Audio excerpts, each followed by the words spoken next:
Welcome to the channel. Today, we've got the top tech news you need to know. From industry giants making big moves to groundbreaking innovations, stay tuned for all the details. So today we're going to take a look at some top tech news. But before we get started, be sure to hit like and subscribe to the Infostream, SpaceX to launch billionaire's private crew on historic spacewalk mission. A group of 4 people is about to go on a very dangerous space trip. They're going to fly in a SpaceX rocket and try to do something no one has ever done before. Walk in space while wearing special suits made by SpaceX. This trip is very risky. It's the farthest anyone has gone from Earth since the Apollo missions to the Moon. The people going on this trip are a billionaire, a retired fighter pilot, and 2 SpaceX engineers. They were supposed to go last month, but they had to wait because of some problems. First, there was a leak in the rocket. Then, the US government stopped them from flying because of a problem with another rocket. Now they're finally ready to go.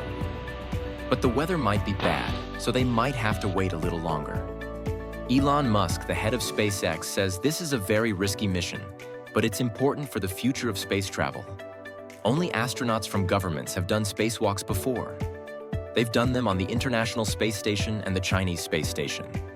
This will be the first time a private company has tried it. The spacewalk will happen on the 3rd day of the trip. The astronauts will go outside the spaceship for about 20 minutes.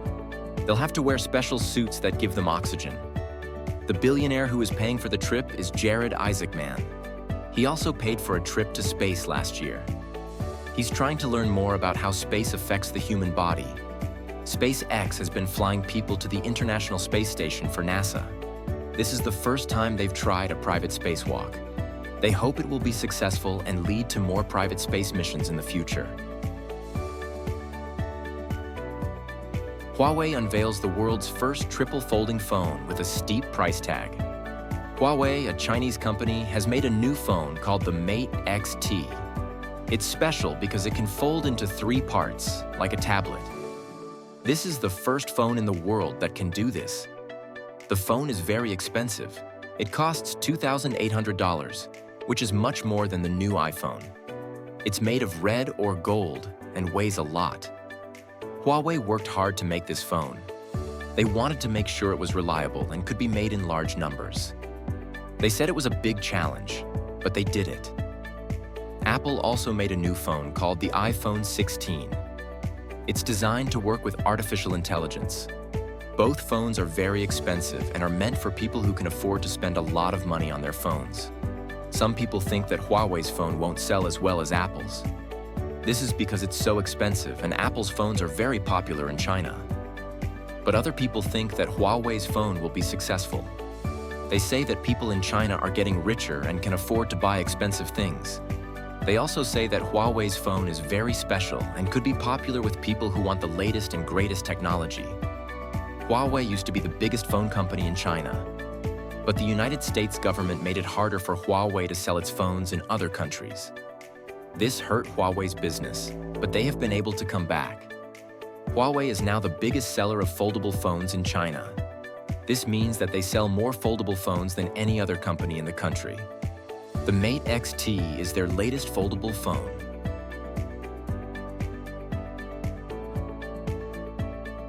South Korea summit unveils blueprint for military use of AI. At a global summit in South Korea on Tuesday, leaders unveiled a blueprint for action to guide the responsible use of artificial intelligence, AI, in military applications. The new guidelines are more practical than last year's version, but remain legally non-binding. It is unclear how many of the 96 nations attending, including the US and China, will endorse the document. The Responsible AI in the Military Domain, REAIM Summit in Seoul, the second of its kind, builds on last year's event in Amsterdam, where around 60 countries supported a call to action without legal obligations. This year's blueprint is described as more action-focused, reflecting progress in AI discussions and developments, such as Ukraine's use of AI-enabled drones. Netherlands Defense Minister Ruben Brekelmans emphasized the move towards concrete steps, such as risk assessments, maintaining human control, and preventing AI from being used in the proliferation of weapons of mass destruction. South Korean officials noted that the document aligns with other AI principles. like the US Declaration on AI in Military Use. The summit, co-hosted by the Netherlands, Singapore, Kenya, and the UK, aims to keep discussions inclusive and prevent dominance by any single nation. The date and location of the next summit are still under consideration,